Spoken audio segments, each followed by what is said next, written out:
saya Luluatul Ilma dan di depan saya ada Rohmawati dan di belakangnya ada Abdul Aziz. Oke, seperti biasa saya akan membahas hal yang sangat menarik.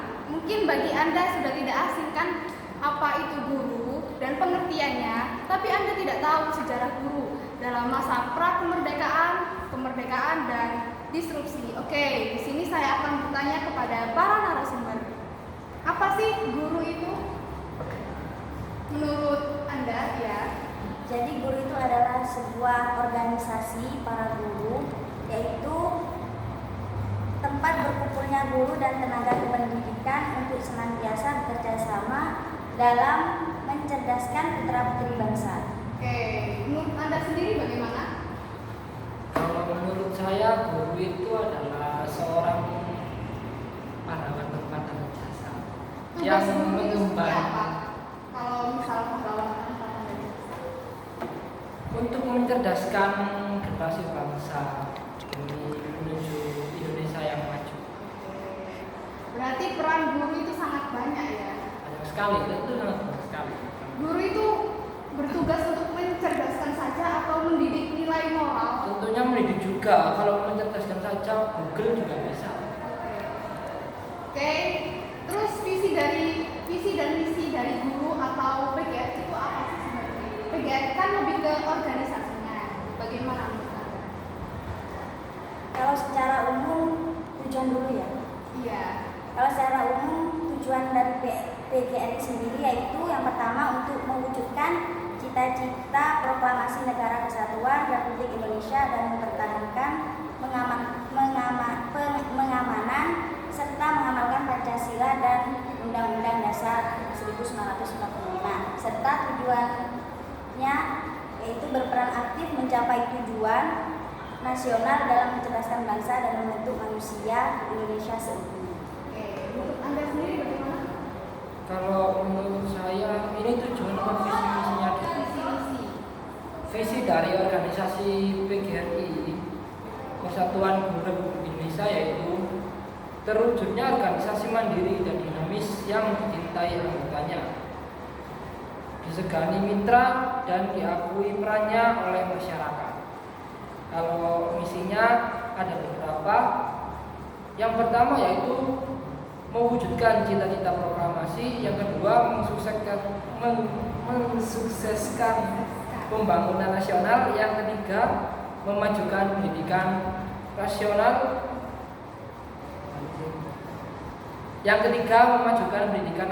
yang keempat meningkatkan profesi, yang keempat meningkatkan profesionalitas guru.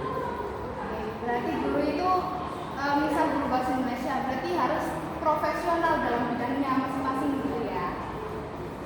Kalau gitu apa sih peran dalam keahlian para guru? Kan kalau bahasa Indonesia apa sih perannya, keahliannya untuk mendidik murid itu bagaimana? Kalau guru matematika apa perannya? Dan bagaimana untuk mendidik murid itu bagaimana? Menurut Anda seperti apa? Iya.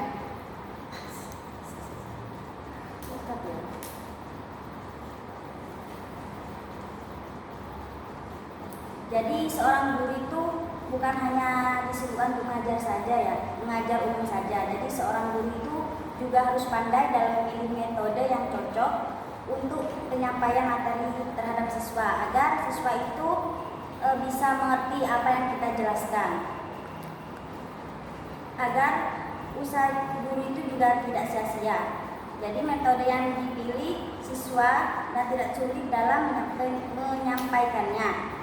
Guru itu juga banyak berperan dalam pencapaian tujuan pembelajaran di kelas.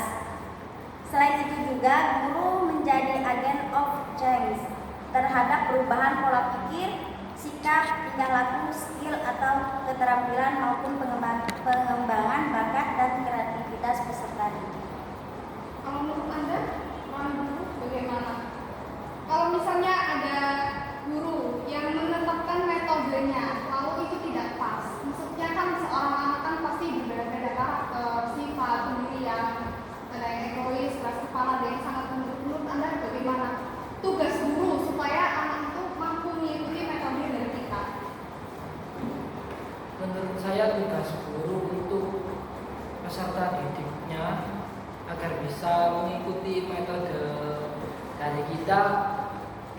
ya bagaimana diri kita sendiri untuk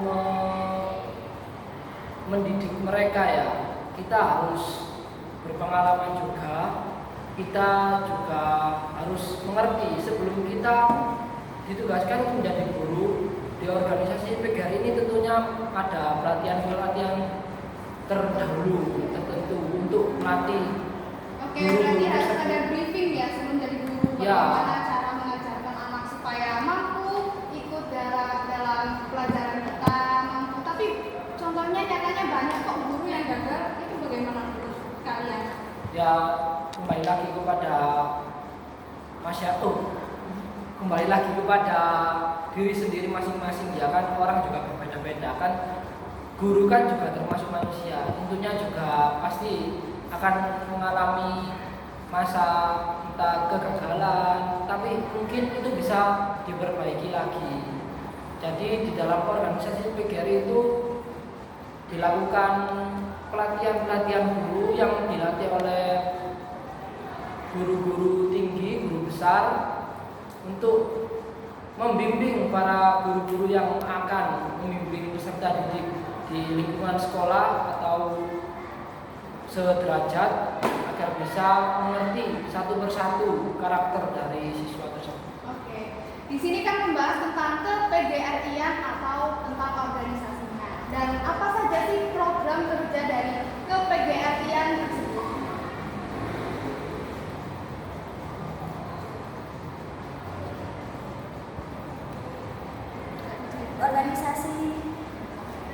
Organisasi PGRI sendiri memiliki 7 program kerja. Yang pertama yaitu program organisasi dan kaderisasi.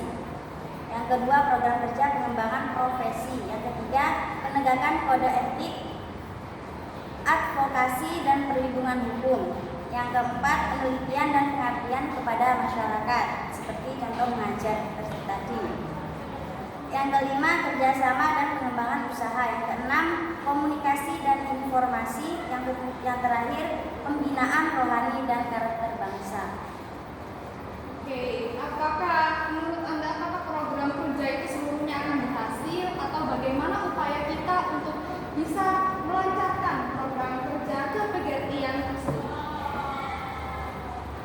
Menurut saya sih beberapa program kerja yang ada di organisasi PGRI Persatuan Republik Indonesia ini sudah cukup bagus sih. Cukup, Ya. belum terlalu bagus. Belum terlalu bagus karena masih ada beberapa program kerja yang belum mantap, belum sesuai lah. Belum sesuai dengan keadaan pada masyarakat. Contohnya sekarang kan ada COVID-19, banyak guru yang gagal untuk mendidik anaknya gitu kan. Ya. Oke. Apalagi kalau guru yang sudah agak umur sebut itu kan kadang beliau kalau mau ngasih tugas online misal daring gitu kan nggak bisa, agak kesulitan. Jadi suruh tulis tangan bukan di sekolah. Tapi kan sama saja tekniknya. Ya. Ada tugas, ada bukti pengumpulan gitu kan, sama saja kan. Ya. Oke, sekarang masuk pada intinya. Bagaimana sih PGRI dalam era pra-kemerdekaan, pada masa kemerdekaannya sendiri dan pada masa diskusi? Silakan. Kalau yang PGRI pra kemerdekaan itu kan sebelum merdeka ya. Iya. Jadi sebelum merdeka keberadaan PGRI telah melalui berbagai kebijakan politik pemerintahan dengan cara-cara yang diwujudkan dalam dunia pendidikan. Sedangkan dalam kemerdekaan yaitu keberadaan PGRI setelah merdeka, di mana PGRI sudah mendapatkan kebebasan dengan tenang dan memulai untuk lebih semangat dalam membentuk bangsa yang cerdas. Kalau yang PGRI disrupsi yaitu ya seperti saat ini masa terjadinya wabah COVID-19, maka akan ada sedikit perubahan, misal cara mengajar sistem luring tadi. Menurut Anda bagaimana? Apakah lebih baik pra-kemerdekaan pada masa kemerdekaan atau saat ini? Sedangkan kalau saat ini kan dikembangin oleh virus, jadi agak terhambat. Bagaimana?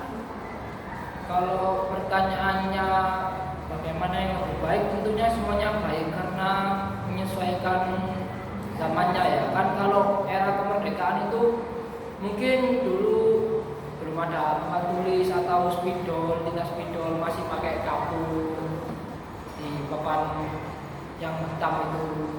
Terus waktu udah ada kemerdekaan, guru-guru sudah menjalankan tugasnya dengan bebas, tenang, tanpa ada sistem penjajahan seperti dulu.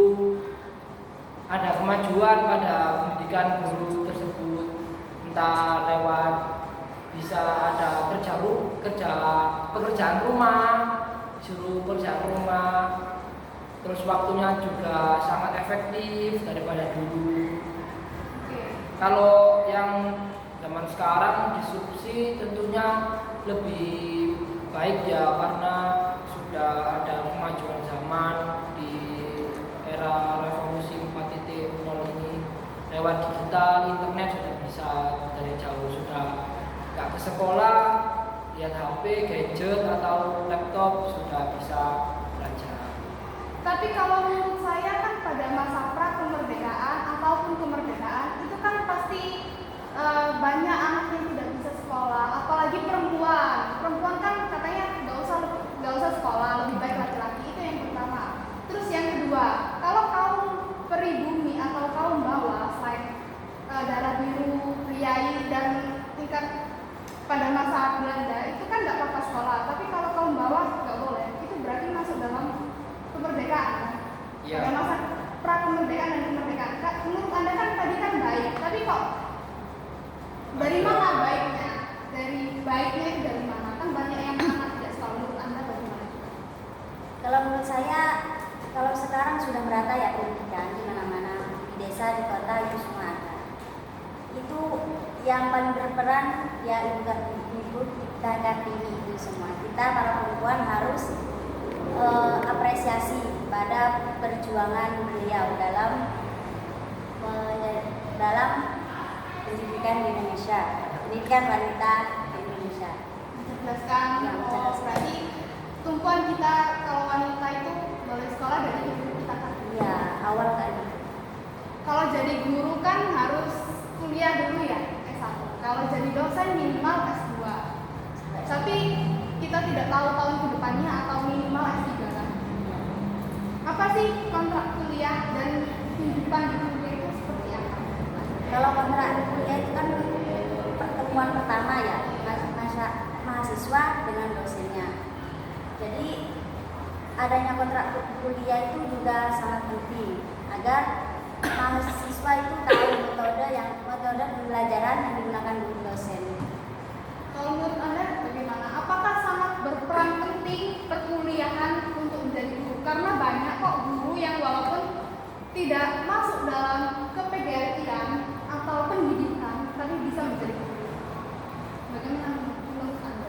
Kalau menurut saya peran sebelum jadi guru harus kuliah, entah itu S1 atau kedepannya harus S2, itu penting sih, karena kan di perkuliahan itu juga diajarkan berbagai macam pelajaran ilmu serta pengalaman penting, apalagi kalau waktu penugasan turun ke lapangan itu kan pasti ada PPL ya kan, ada pengalaman tersendiri lah bagi mahasiswa atau calon-calon guru tersebut.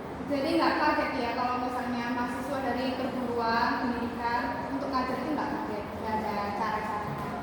Kalau memang mahasiswanya walaupun masuk ke dalam pendidikan, tapi dia tidak bisa cara interaksi dengan orang, tidak bisa berbicara dengan orang atau public speaking, ngomong sama murid-murid untuk menjelaskan sesuatu itu tidak bisa. Bagaimana sih caranya supaya si orang itu loh bisa menjelaskan pada murid-muridnya? Karena dari dasar dirinya itu tidak bisa.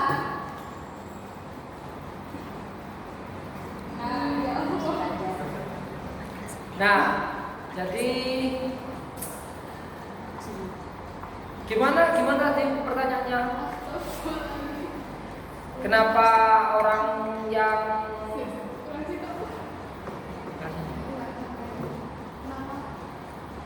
Kenapa kan banyak sih orang yang nanti kan banyak orang yang masuk perkuliahan, tapi kan banyak yang nggak bisa ngajar.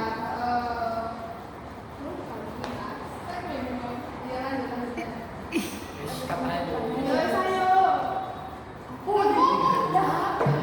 Pertanyaan Tidak ada soalnya.